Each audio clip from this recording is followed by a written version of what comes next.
खूब पर्दा है कि चिलमन से लगे बैठे हो, सांप छिपते भी नहीं और सामने आते भी नहीं। दाग दहलवी का शेर है, राजनीति पे बड़ा फिट बैठता है, लुका छिपी का खेल चलता रहता है। आज जो लोग चिलमन में छिपे थे यानी पर्दे के पीछे छिपे थे, वो बाहर आ गए। समाजवादी पार्टी के विधायकों में ज़बरदस्त तरीके से टूट हुई है और वो टूट भाजपा के पक्ष में हुई है। और उसके बाद जो तस्वीर सामने आई है वो ये तस्वीर है। मैंने इसलिए पहले से ही लैपटॉप में खोल के रखा हुआ है। डिप्टी सीएम के साथ सपा के जो बागी विधायक हैं, जो बीजेपी के खेमे में राज्यसभा चुनाव में वोट करने जा रहे हैं, वो साथ में है। कौन कौन दिख रहा है इसमें? अभय सिंह गोसाईगंज, मनोज पांडे ऊंचाहार, राकेश सिंह अंबेडकर नगर, राकेश पांडे अंबेडकर नगर, राकेश सिंह पूजा पाल हैं इसमें दिख रही हैं। कोने में दयाशंकर सिंह खड़े हुए मिनिस्टर हैं। ब्रजेश पाठक डिप्टी सीएम ले जा करके सबको विधायक, इस विनोद चतुर्वेदी हैं, कालपी वाले विधायक हैं, ये भी समाजवादी पार्टी से विधायक हैं।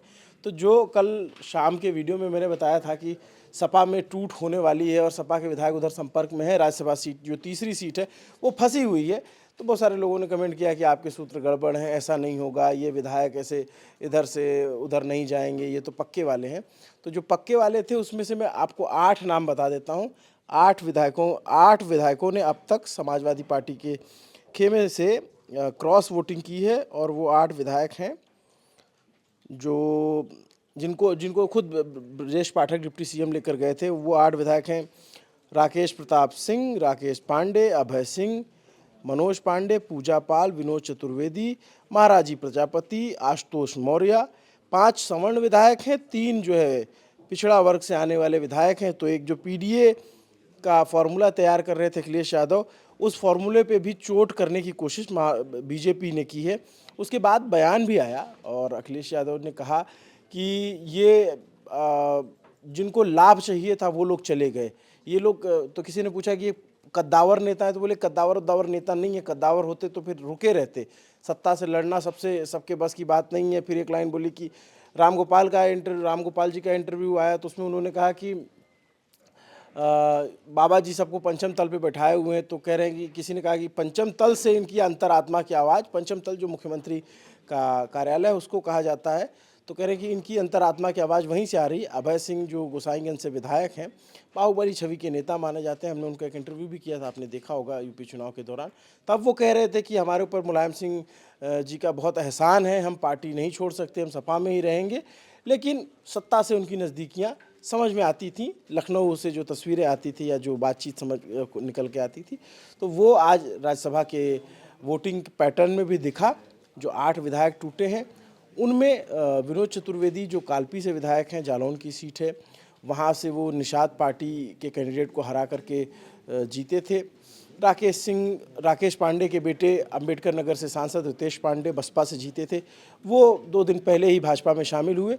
तो ये जो चोट हुई उसके बाद अखिलेश यादव ने एक ट्वीट किया है और वो ट्वीट बड़ा ही आप उसको मार्मिक कहेंगे या फिर अपने लोगों को झकझोरने वाला ट्वीट कहेंगे, या उन्होंने जो भी लिखा, उन्होंने कहा कि हमारा जो तीसरा कैंडिडेट है वो उसकी ये जीत है। वही मैच हारे और दिल जीतने वाला मामला हो गया है, क्योंकि अखिलेश का जो ट्वीट है उसमें वो लिखते हैं, हमारी राज्यसभा की तीसरी सीट दरअसल सच्चे साथियों की पहचान करने की परीक्षा थी और ये जानने की कि कौन कौन दिल से पीडीए के साथ और कौन अंतरात्मा से पिछड़े, दलित और अल्पसंख्यकों के खिलाफ है। अब सब कुछ साफ हो गया है, ये तीसरी सीट की जीत है। तो एक झटका तो है ही ये समाजवादी पार्टी के लिए। ऐसी सूचना ये भी है कि जो राजभर की पार्टी है उसके 2 विधायकों ने भी क्रॉस वोटिंग की है, वो समाजवादी पार्टी के पक्ष में की है। हालांकि राजभर इससे इनकार कर रहे हैं, लेकिन अगर ऐसा हुआ भी है तो उसके बावजूद जो प्रथम वरीयता के वोट संजय सेठ को जाने हैं, उसकी संख्या 26-28 के करीब अब मिलाकर लगता है पहुंच चुकी है।